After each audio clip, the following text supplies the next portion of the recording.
이어서 목포에서 전해드리겠습니다.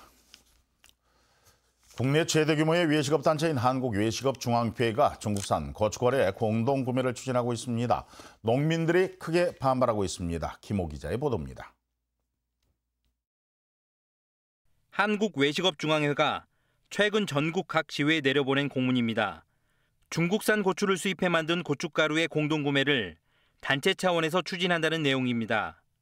판매 가격은 1kg에 8,900원.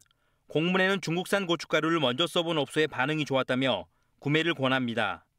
이번 공동구매는 외식업중앙회가 올해 초 설립한 외식가족 공제회가 추진 중입니다. 42만여 개 회원 업소를 가진 단체가 중국산 공동구매를 추진하자 농민들은 반발하고 있습니다. 외식업중앙회가 공동구매를 통해 사실상 중국산 고춧가루 사용을 부추기고 있다는 겁니다. 아무리 수익을 남겨야 하는 외식업체들을 이해한다고 해도 농민들 입장에서는 정말 해도 너무하구나 이런 생각을 좀 하지 않을 수 없는 것 같습니다. 농민들은 수입 고춧가루 공동구매가 자칫 다른 농산물 품목으로 이어지지 않을지 우려합니다. 중국산 고추가 가격 면에서는 쌀 줄은 몰라도 품질 면에서는 우리 농산물이 월등하다고 봅니다. 지금은 고추일지 몰라도 다음으로는 아마 양파, 마늘. 외식가족 공제회는 중국산 고춧가루 공동구매에 이어 국산 공동구매도 예정돼 있다며 선택은 회원 업소들의 몫이라고 밝혔습니다. 원가 절감을 위한 공동구매라는 중앙회 측의 설명에도 불구하고 농민들은 수입 농산물 사용업소 불매 운동을 검토하고 있습니다. KBS 뉴스 김호입니다. 북상하는 제17호 태풍 타파의 영향으로 주말인 내일 오전부터 남해안을 시작으로 많은 양의 비가 내릴 것으로 보입니다. 광주지방기상청은 내일부터 다음 주 월요일까지 전남 대부분의 지역에 100에서 200mm, 남해안 등 많은 곳은 300mm 이상의 강우량을 기록할 것으로 예보했습니다. 또 남해안과 도서 지역을 중심으로는 초속 30m 이상의 강한 바람도 예상됩니다. 한편 KBS는 내일 낮부터 기상특보를 통해서 태풍 타파의 진로와 피해 상황은 물론 대비책 등을 전달할 계획입니다. 태풍 타파가 북상을 하면서 농작물과 과수원, 양식장 등의 철저한 사전 대비가 요구됩니다. 농림축산식품부는 논과 밭두렁 등이 무너지지 않도록 미리 물골을 만들고 배수시설을 정비하며 낙과 피해가 우려되는 과수원도 나무를 촘촘하게 묶고 가지를 지주시설에 고정하는 등 미리 대비해야 한다고 강조했습니다. 국립수산과학원도 자료를 내고 양식장의 피해를 줄이기 위해서 산소 공급기와 비상발전기, 가두리 그물망 등을 사전에 점검해야 한다고 밝혔습니다. 태풍 링링으로 파손이 된 가구도 방파제 피해액이 85억 원으로 잠정 집계됐습니다.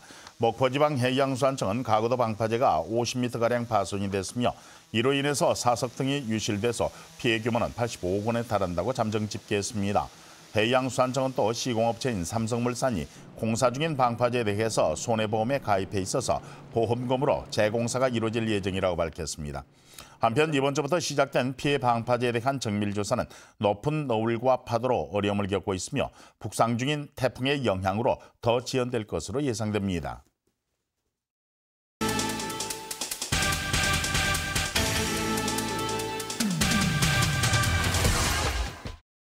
고려시대 대몽항쟁의 상징인 삼별초의 진도 상륙 479주년을 기념하는 축제가 열립니다.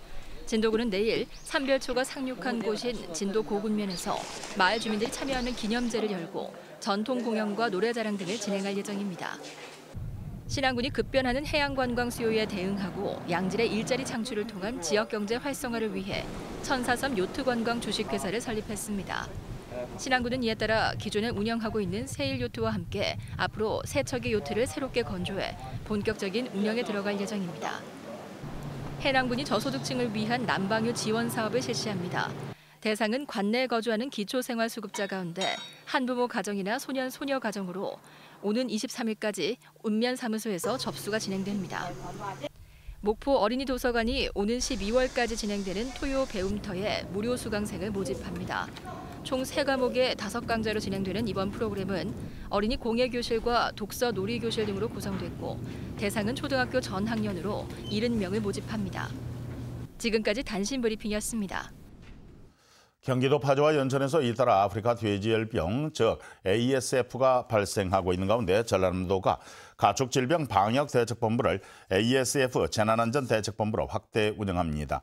이에 따라 방역과 이동 통제 초소의 운영은 물론 축산 농민의 긴급 생활안정 지원과 매몰지 환경 정비 그리고 의료 방역 지원 등이 추가됩니다. 전남도는 최고 수준의 방역 체계를 통해서 ASF를 철저히 차단해 청정 전남을 유지하겠다고 밝혔습니다. 서남해안의 고대 항로가 쇠퇴와 번영을 반복을 했고 거점 지역들이 곡식의 보관 창고로 쓰였다는 연구 결과가 나왔습니다. 국립목포해양연구소의 유호균 연구원은 한국상고사 학회 주관으로 열린 토론회에서 3세기에서 5세기까지 한중일이 이용했던 서남해안 연안 항로가 성립과 쇠퇴 복원 과정을 거쳤다고 밝혔습니다. 목포였습니다.